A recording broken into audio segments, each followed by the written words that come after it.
Does your child get easily upset by seemingly little things? Does your autistic child seem to have a high level of anxiety? It is very common for an autistic individual to have a yes answer to these questions. And that's exactly what we're going to talk about today. The number one thing that you must know if you have an autistic loved one in your life.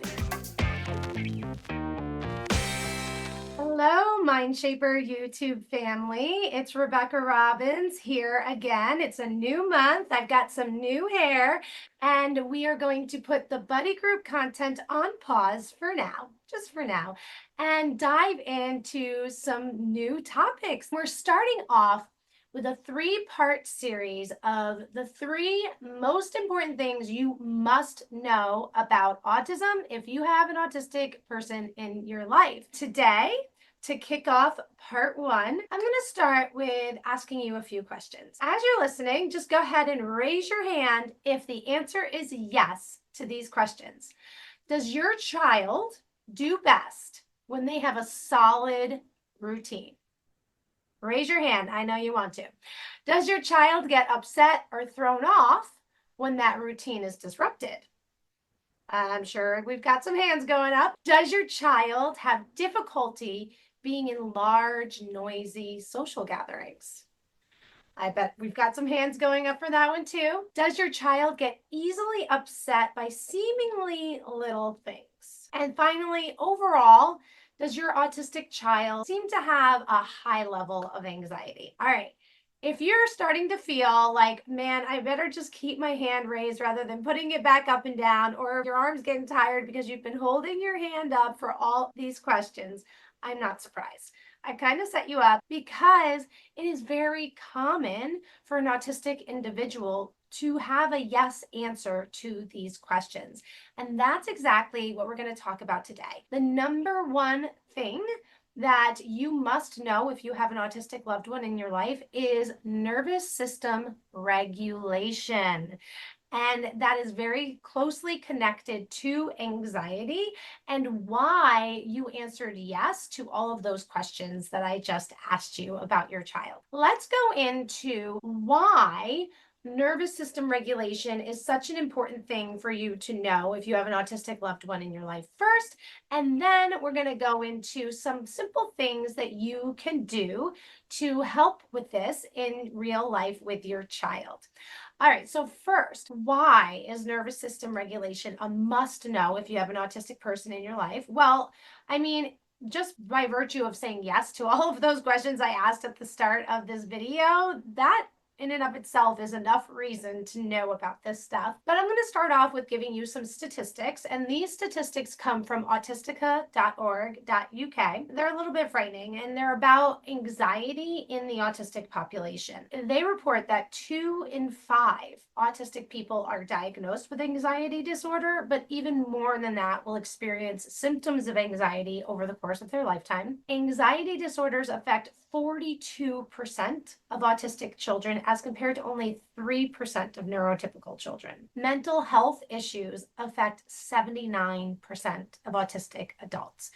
Those are really high percentages and high numbers, which is why if you have an autistic child, an autistic adult, or an autistic friend, loved one in your life, you really need to know about nervous system regulation and how to help them regulate their nervous system, because the chances are that they will be experiencing anxiety or be in a state of fight, flight, and freeze more often than a non-autistic person would be. One of the other things that I wanted to point out before we get into what you can do about this, there's actually a couple more things.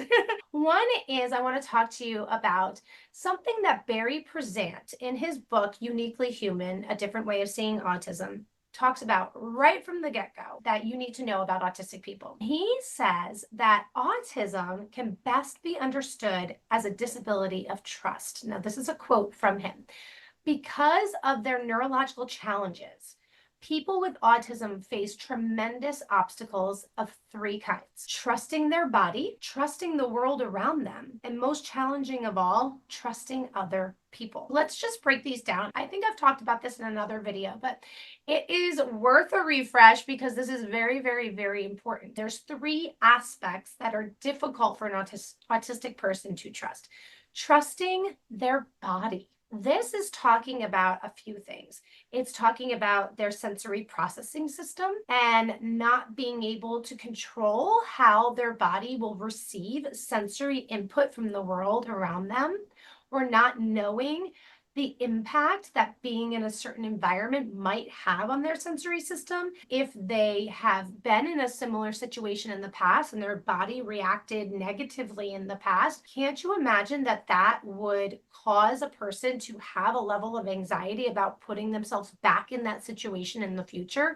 Or trigger their brain or their nervous system to go into fight, flight, or freeze because they had a traumatic experience the last time they were in that environment? Absolutely. It's really understandable. Another thing when it comes to not being able to trust their bodies is a lot of autistic individuals have challenges with motor control or being able to control their body on demand. Many non-speaking individuals are non-speaking because of something called apraxia, which is a motor planning disorder. Basically, their brain has a hard time telling their body how to move on command. We read a book by Ido Kedar, who is a non-speaking autistic author, and the book we read was In Two Worlds in my autism book club, Rebecca's Awesome Reads. If you want to join, here's the link. We're doing like a summer reading wrap up right now. Each week I'm sending recommendations that are linked to previous books that we've read. And then as we go along, it'll just be about different neurodiversity or autism topics that we will be sending book recommendations about. And then we'll get back into meetings in the fall. But I digress. So we read In Two Worlds by Ido Kedar, and it was a fiction book about a non-speaking boy named Anthony. And it was told from his perspective. Everybody treated him as non-intelligent because he was non-speaking. And part of the reason that people treated him that way was because he could not control his body to convey the level of cognition and comprehension that he actually had inside of his brain. He was actually like a math genius, but was still working on really basic, like preschool, kindergarten math in his classes because his body wouldn't listen to him when his teacher would say, point to the answer that's 1 + 1. He would know, would that beyond a shadow of a doubt, that the answer was 2, but his body would point to the wrong thing. When Barry Prizant is talking about a disability of trust in their body, these are the things that he's talking about. A sensory system that is not responding to their world in a way that they either expect or want, and sometimes a body that doesn't listen to what their brain is saying and not knowing what their body is going to do and not having that control over what their body is going to do in some respects. Trusting the world around them. This is going to tie into my next point, a man named Peter Van Meulen. He wrote a book called Autism and the Predictive Brain. And I did a workshop of his a year or so ago, and it was mind-blowing. It was really, really interesting. And in that workshop, he talks about the way that our brains, all brains, our human brains, we used to think that we experience a stimulus in the environment and then our brain responds to that stimulus. But the most recent brain research is showing that our reactions are happening too quickly for that to make sense. So what our brain actually does is it predicts what's going to happen. So for example, if you're about to take a drink of something, your body is going to predict what the temperature of that drink will be, what the flavor of that drink will be. And then you are processing the predictive error only. So if there's a difference in the temperature of the drink or the taste of the drink that your brain predicted, your brain is only processing the difference in the prediction. It's not actually processing it in real time. An autistic brain has a reduced ability to predict what is going to happen because they have a harder time creating world schemas, they're called, in their brain. And it's a very complex thing. This is the most interesting part. When we have a reduced ability to predict what the experience is that we're going into or we're about to receive, we have a reduced experience to predict what drinking from the cup is going to be. We rely much more heavily on sensory input than our mental schemas in our brain to take in the information. That could also be a part of the reason why an autistic person has sensory processing challenges, because they are using more of their sensory processing system to process the world than a neurotypical brain would, because a neurotypical brain has the ability to make those predictions more accurately. A good way that I like to explain this concept is, have you ever taken a drink of something and it's like in a mug and you can't really see what's in there? And let's say you think it's water and you take a sip and it's milk. You might love milk, right? It's not about the taste of the milk. It's just that you expected it to be water and you tasted the milk and you're like, oh, that was gross. What is happening here? It's because your brain got you all primed to experience water, but what you experienced was not water. And so that was a large prediction error that your brain had to process and had to rely heavily on that sensory input to tell you, no, this is milk. And it was hard to process in that moment. That's how I like to explain the concept in a way that's a little more tangible. The disability of trust, of experiencing the world around the autistic person, is partly because they have a reduced ability to use that mental prediction to predict what the world will feel like in their body. A disability of trusting other people. This could be because of reduced ability to read social cues in interactions, or it could be that, unfortunately, autistic individuals are at much higher risk of mistreatment, abuse, bullying. Maybe they have spent a lifetime of people not treating them well or not treating them nice. So they have anxiety around other people because they are uncertain of how this person is going to treat them. Are they going to be kind? Are they not going to be kind? Because of all this, they have a heightened anxiety level, a heightened nervous system, and a decreased ability to cope with these things. That is why it is number one in my 3-part series of things that you must know about your autistic child. You must know how to help them regulate their nervous system and to keep them feeling safe. There's a concept called neurosafety, to keep them feeling safe in their body as much as possible, because they are walking around like on eggshells in this world more frequently than other non-autistic people are. So we need to know these things. There's a lot that you can do in this respect to help with this. But this is just one little short YouTube video, and we'll talk about this again in other videos. I'm going to just focus on a few simple things that you can start and implement right away. And if you have questions about what else you can do, let me know in the comments. Definitely let me know in the comments. Give me suggestions of other topics you'd like me to dive into on this particular subject matter, and I would be happy to create new videos around this topic. But for today, what can you do to help your child with their nervous system regulation? And again, when I say child, it could be a kid or it could be your adult child that you're still really helping out and active in their life. One of the most important things you can do, believe it or not, is to start your own mindfulness or meditation practice. As a parent of an autistic individual, you probably too have some trauma and some anxiety that you're carrying around, and your child can read your nervous system and they can pick up on your nervous system. And if you're walking around in a state of high anxiety or in a state that is like you could go into fight, flight, or freeze yourself at any moment, that is not going to be calming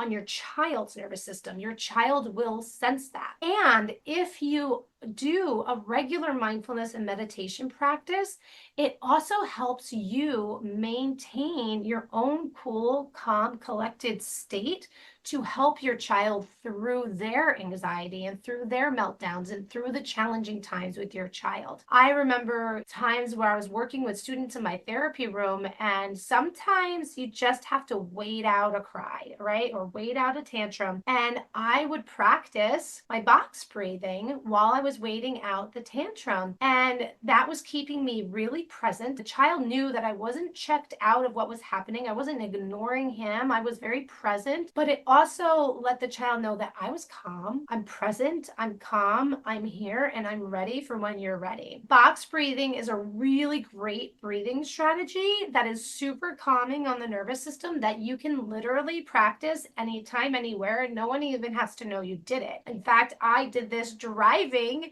one time, and my mom was sitting in the passenger seat right next to me. She had no clue I was doing it because we were going down to Columbia Hospital to see my dad, who was getting some tests done for a brain aneurysm. Very stressful environment, and a deer ran in front of our car while we were on the highway on the way there.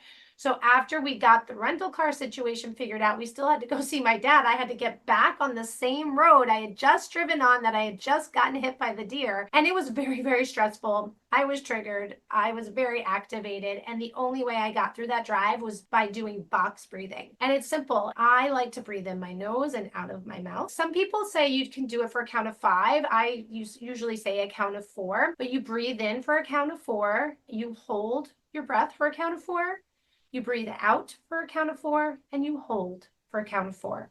Rinse and repeat, rinse and repeat. You just keep doing it. I like to say do it for at least a minute, but you can do it as long as you feel that you need to do it. And literally nobody needs to know that you're doing it. That's a great breathing technique that you can get in the habit of practicing. You can get a meditation app and do daily guided meditations. Headspace is a great one. I like Insight Timer. Calm is another good meditation app. And just practicing meditation 5 minutes a day. If you could just wake up 5 minutes earlier and do meditation while you're lying in bed, that's going to go a long way in helping you keep your nervous system calm and regulated so that you can help your child stay calm and regulated throughout the day or when they're having a challenge. The other thing that you could do is to teach your child what happens in their brain when they have anxiety, or what happens in their brain when they get upset and their fight, flight, freeze reflex is triggered. There are some great videos on YouTube. I'm not going to get into the details of this for this video, although if you would like me to make a video about these, I would be more than happy to. Just drop me in the comment and say, yeah, teach us how to teach the owl and guard dog. Make a video about the upstairs downstairs brain. I would be happy to do that. Cosmic Kids Zen Den has a great video that talks about the owl and the guard dog. So for young learners, that's what I like to do. I teach them that the part of your brain that gets triggered when you're in fight, flight, or freeze, or when they have anxiety, is the guard dog. And the part of the brain that makes good choices and decisions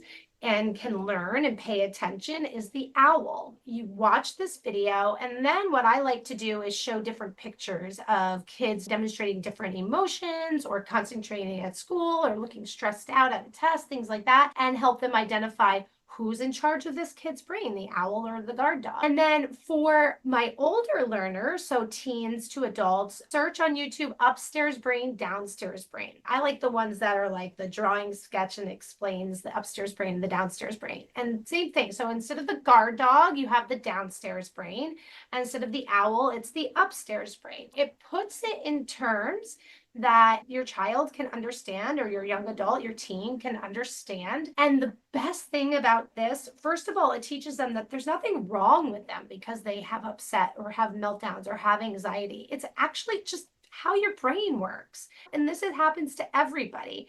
And it also teaches them that the downstairs brain, or the guard dog, can only perceive threat or stress or upset in one way. So it responds the same whether you're actually going to be eaten by a lion or you spilled your milk on the floor. Your brain thinks it's the same thing. It perceives it as a threat of your life. either way. And when your child can understand that, it really helps to depersonalize the whole situation for them, and they don't feel as bad about themselves. They realize, like, okay, it's not that I'm bad or there's something wrong with me because I get upset or because I have anxiety. It's just the way that my brain is wired. And actually, it's just my brain trying to keep me safe. And then you can use these terms and this language in the moment of your child's upset. So instead of saying, you're upset, you need to calm down when your child's having a temper tantrum, you can use words like, oh, you know what? I think your guard dog is in control right now. I wonder how we can get the owl back in control. And the same thing with the upstairs brain, downstairs brain. If your teen is starting to lose it with doing their homework, you say, you know what? It looks to me like your downstairs brain is really starting to take control here. Do you have any suggestions of how we can get your upstairs brain back in control? Do you want to take a break so that you can get your upstairs brain back in control? It really depersonalizes it. It's not that your child is bad for what they're doing or they just don't know how to control themselves. You have language and they have language about what's actually happening in their brain, and it can help just kind of diffuse the situation a little bit more, so that the child can be open and receptive to using the strategies that will get that owl back into control or get that upstairs brain back into control. For my younger kids, or for my kids that don't necessarily have the cognitive ability to be taught a more structured breathing routine, I use things like have them blow bubbles, have them blow a pinwheel, have them use a straw to blow cotton balls across the table. Any way you can get them to activate a long exhale of breath will be calming on their nervous system, or just give them the sensory support that they need. I'm a big advocate of creating a calm corner in your house. So if your child is triggered, they're in fight, flight, or freeze, it looks like your guard dog's in control. Why don't we go to your calm corner? And in the calm corner, it's not a time out corner. It is a corner where they can go to get regulated. And when they feel calm, when they feel regulated, when they feel safe, they can return to whatever they were doing. For older learners, you can teach them things like box breathing. You can teach them to do guided meditations. You can teach them mindfulness techniques. I really love a mindfulness technique called 5, 4, 3, 2, 1. Again, you can search for this on YouTube, but it's a very active mindfulness technique. For my clients that have a hard time focusing and paying attention, the active mindfulness is a lot easier for them to keep their mind in the present because they're actively doing something. So it's, you label 5 things you can see in the environment, 4 things, I forget what the senses are. 4 things you can touch, 3 things you can, or no, 4 things you can hear, 3 things you can smell or touch, 2 things you can smell, and 1 emotion that you feel. And I usually start it and end it with a breathing in and a breathing out, just to use that breath and get really grounded and calm. For my younger learners, that like my elementary kids, I do a activity called hot chocolate breaths, where you pretend you're holding a cup of hot chocolate and you smell the hot chocolate. It's too hot to drink, so we have to blow to cool it off. Smell the hot chocolate, blow to cool it off. And I usually do that about 5 times. And then I take them through a visualization of drinking the hot chocolate. And then you take your hot chocolate and take a sip. And you swallow it down your throat, down your chest, into your belly. You can feel how hot it is going all the way down into your belly. And so that's another calming technique that my younger learners enjoy. There's so many more. You can search for them. If you want me to make more videos teaching some of these calming techniques, I would be happy to. Let me know in the comments below. And also let me know, what was your biggest takeaway from today's video? What are you going to implement with your autistic loved one after watching today? Let me know. Let's get some conversations going in the comments below.